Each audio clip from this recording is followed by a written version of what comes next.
दोस्तों नमस्कार। एक बार फिर से अपनी इस YouTube चैनल पर स्वागत है। आज की इस वीडियो में हम कक्षा 12 के विद्यार्थियों के लिए नागरिक शास्त्र यानी सिविक्स के महत्वपूर्ण दीर्घ उत्तरीय प्रश्न लेकर आए हैं, जो परीक्षा दी से वेरी इंपॉर्टेंस है 2023 बोर्ड के एग्जाम के लिए।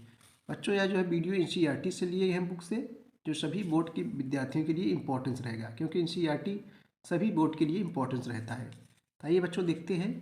देखो क्वेश्चन क्या कह रहा है। ये क्वेश्चन जरूर आएंगे 2023 में।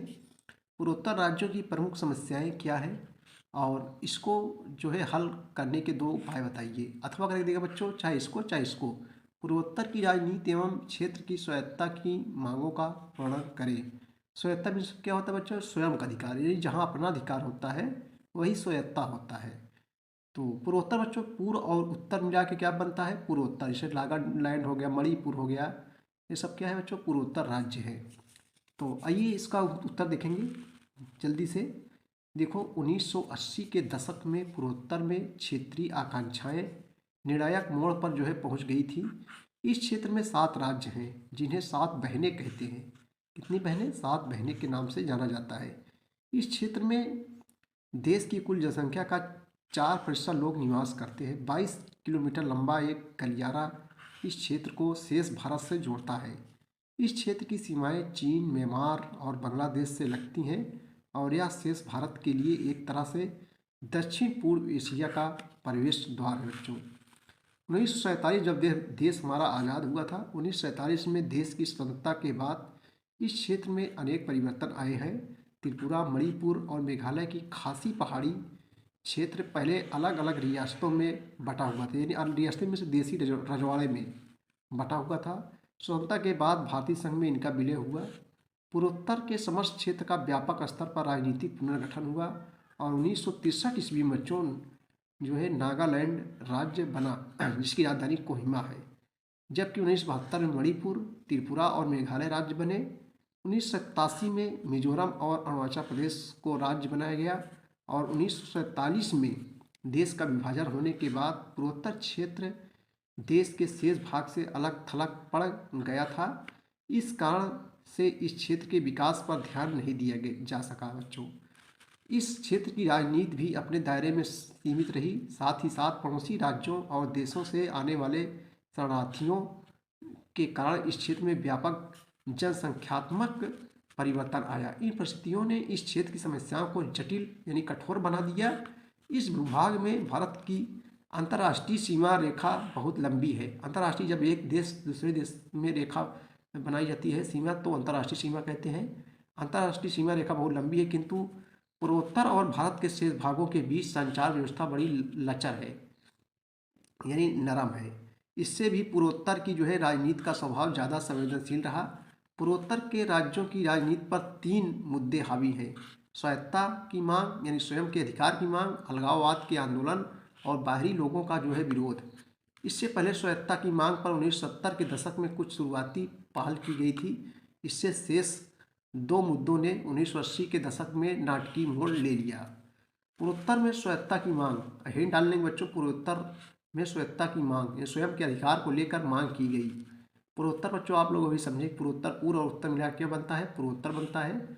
देखो बच्चों, स्वतंत्रता के समय मणिपुर और त्रिपुरा के अतिरिक्त यह समस्त भूभाग असम कहलाता था और गैर आसमी लोगों को जब इस बात का आभास हुआ कि असम सरकार उन पर जबरन असमी भाषा थोप रही है, तो इस क्षेत्र में राजनीतिक स्वायत्तता की मांग उठने लगी और असमी भाषा के बलात् आरोपण के विरोध में। बलात् आरोपण मीन्स होता है बच्चों, जैसे जबरदस्ती अनाधिकार प्रवेश कर लेना बिना अधिकार के, और घुसपैठ होता है।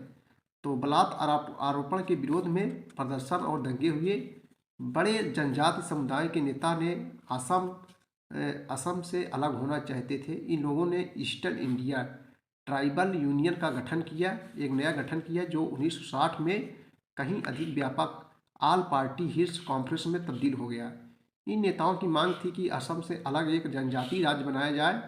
अंततः जो है बच्चों, एक जनजातीय राज्य की जगह असम को काटकर कई जनजातीय राज्य बने।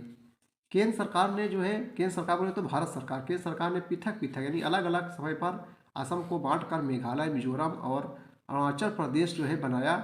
त्रिपुरा और मणिपुर को भी राज्य का दर्जा दिया गया और 1972 तक पूर्वोत्तर का जो है गठन पूरा हो चुका था, लेकिन स्वायत्तता की जो है मांग खत्म न हुई। उदाहरण के लिए असम के बोडो, कार्बी और दिमसा जैसे समुदायों ने अपने लिए अलग राज्य की मांग की। अपनी मांग के पक्ष में उन्होंने जो है जनमत तैयार करने के प्रयास किए, जन आंदोलन चलाए और विद्रोही कार्रवाइयाँ भी की जो है। कई बार जो है ऐसा भी हुआ कि एक ही इलाके पर एक से ज़्यादा समुदाय ने अपनी दावेदारी जताई। छोटे छोटे और निरंतर लघुत्तर होते राज्य बनते चले चले जाना संभव नहीं था। इस कारण से संघीय व्यवस्था के कुछ और प्रावधानों का उपयोग करके स्वायत्तता की मांग को संतुष्ट करने की कोशिश की गई और इन समुदायों को जो है असम में ही रखा गया। कार्बी और दिमसा समुदायों को जिला परिषद के अंतर्गत स्वायत्तता दी गई, जबकि बोडो जनजाति को हाल ही में स्वायत्त परिषद का भी दर्जा दिया गया।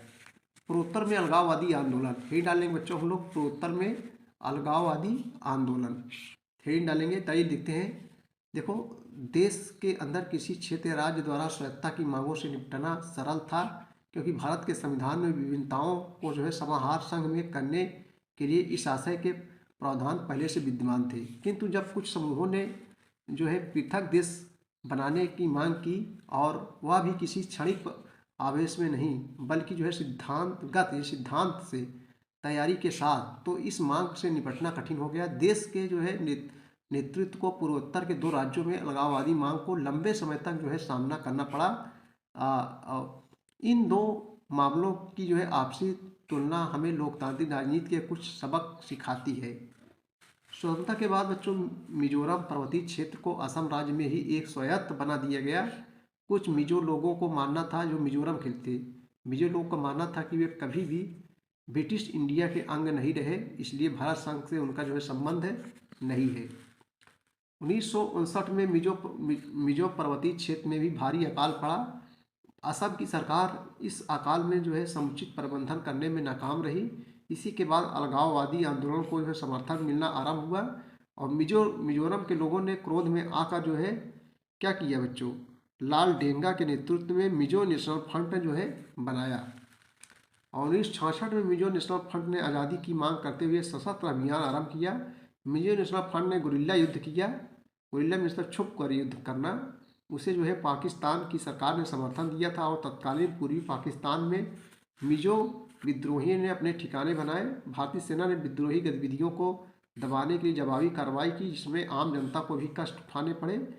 एक बार तो वायुसेना तक का उपयोग किया गया। सेना के इन कदमों से स्थानीय लोगों में क्रोध और अलगाव की वह भावना और तीव्र हो गई। 2 दशकों तक चले बगावत में हर पक्ष को हानि उठानी पड़ी। इसी बात को भांप कर दोनों पक्षों के नेतृत्व ने समझदारी से काम लिया और पाकिस्तान में निर्वासित जीवन जी रहे लाल डेंगा भारत आए और उन्होंने भारत सरकार के साथ जो है बातचीत पर आरंभ की और राजीव गांधी ने इस बातचीत को एक सकारात्मक समाधान तक पहुंचाया। 1986 में राजीव गांधी और लाल डेंगा के बीच एक शांति समझौता हुआ। समझौते के अंतर्गत मिजोरम को पूर्ण राज्य का दर्जा मिला और उसे जो है कुछ विशेष अधिकार दिए गए।